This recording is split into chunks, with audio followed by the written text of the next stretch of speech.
Menghadapi krisis keuangan dan utang adalah tantangan serius yang dapat mengguncang stabilitas finansial seseorang.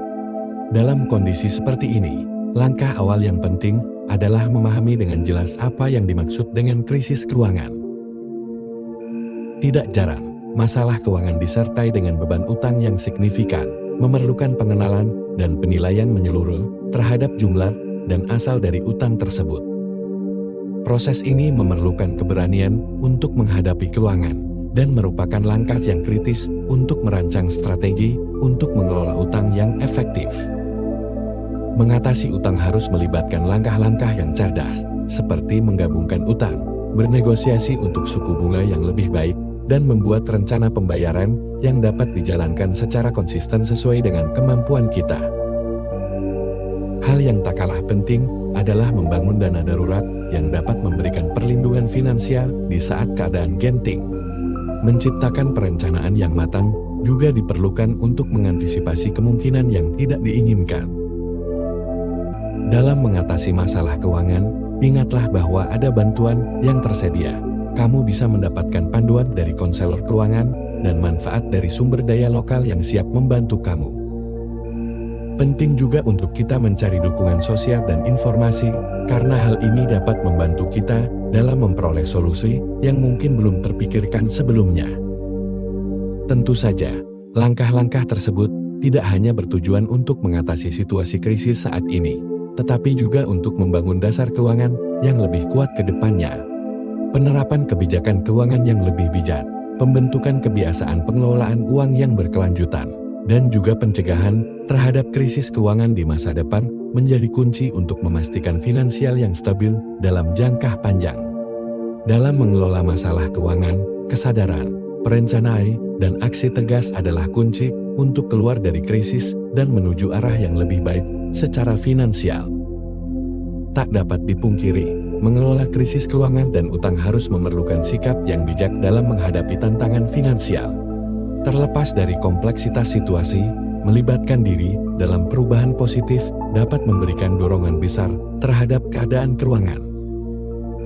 Menggunakan krisis sebagai peluang untuk mengevaluasi dan mengubah kebiasaan pengeluaran, mencari sumber pendapatan tambahan, dan meningkatkan literasi keuangan adalah langkah-langkah yang dapat membantu memperkuat fondasi finansial kita. Pentingnya juga untuk kita menjaga keseimbangan dan kesehatan mental kita, karena hal ini tidak boleh diabaikan dalam menghadapi krisis keuangan, karena stigma terkait utang seringkali dapat memberikan tekanan emosional yang signifikan. Dan mencari dukungan dari teman, keluarga, atau lembaga konseling keuangan dapat menjadi kunci untuk menjaga keseimbangan psikologis dalam menghadapi tekanan keuangan. Selain itu, peran pencegahan juga tidak boleh diabaikan. Pembentukan kebiasaan pengelolaan keuangan yang berkelanjutan, seperti memprioritaskan tabungan, mengelola utang dengan bijak, dan terlibat dalam perencanaan keuangan jangka panjang, dapat menjadi pelindung yang efektif terhadap krisis keuangan yang mungkin muncul di masa mendatang. Agar keuangan lebih baik ke depannya, kita bisa mencoba mengubah kebiasaan pengeluaran, mencari cara untuk menambah penghasilan, dan terlibat dalam perencanaan keuangan jangka panjang. Hal ini membantu kita mencegah masalah keuangan yang akan muncul lagi di masa depan. Ingatlah bahwa ini bukan perjalanan yang mudah, tapi dengan kesabaran, rencana yang baik, dan tekad yang kuat, kita bisa keluar dari krisis keuangan dan menuju masa depan yang lebih baik secara finansial. Jadi, jangan ragu untuk mencari bantuan. Jika kita merasa sulit membayar utang, alangkah baiknya kita bisa mencoba berbicara dengan pemberi pinjaman untuk mencari solusi yang lebih baik, dan agar mereka juga bisa membantu kita membuat rencana untuk keluar dari masalah keuangan. Pastikan kita juga memikirkan tentang pensiun di masa depan. Sisihkan sebagian uang kita untuk masa pensiun, agar kita punya keamanan finansial kelak. Terus belajar tentang keuangan, baik dengan membaca buku atau mengikuti kursus online. Semakin kita paham, semakin mudah kita mengelola uang dengan bijak. Ingatlah bahwa perubahan kecil dalam cara kita mengelola uang setiap hari dapat memberikan dampak positif dalam jangka panjang. Selain itu, kita juga bisa membuat anggaran, seperti membuat daftar berapa banyak uang yang kita miliki dan untuk apa kita menggunakannya setiap bulan. Dengan cara seperti ini, juga dapat membantu kita tetap terorganisir dengan keuangan.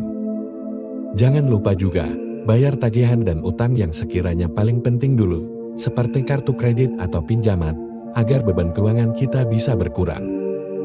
Jika mungkin, kita juga bisa mencari cara untuk mendapatkan lebih banyak uang. Bisa dengan cari kerjaan sampingan atau belajar keterampilan baru. Hal-hal seperti inilah yang bisa membantu mengatasi permasalahan keuangan kita. Dan yang terakhir dari saya, setiap langkah kecil yang diambil dalam mengelola keuangan membawa kita lebih dekat menuju kesejahteraan finansial. Jadi, mulailah hari ini dengan tekad dan kesadaran, dan ingatlah bahwa perjalanan ini adalah perjalanan yang layak diambil. Terima kasih untuk kalian semua yang sudah menyaksikan video ini. Jika kalian mempunyai pengalaman dalam permasalahan keuangan, silahkan berbagi di kolom komentar agar kita bisa saling mengambil sebuah pelajaran. Dan sampai jumpa di video berikutnya.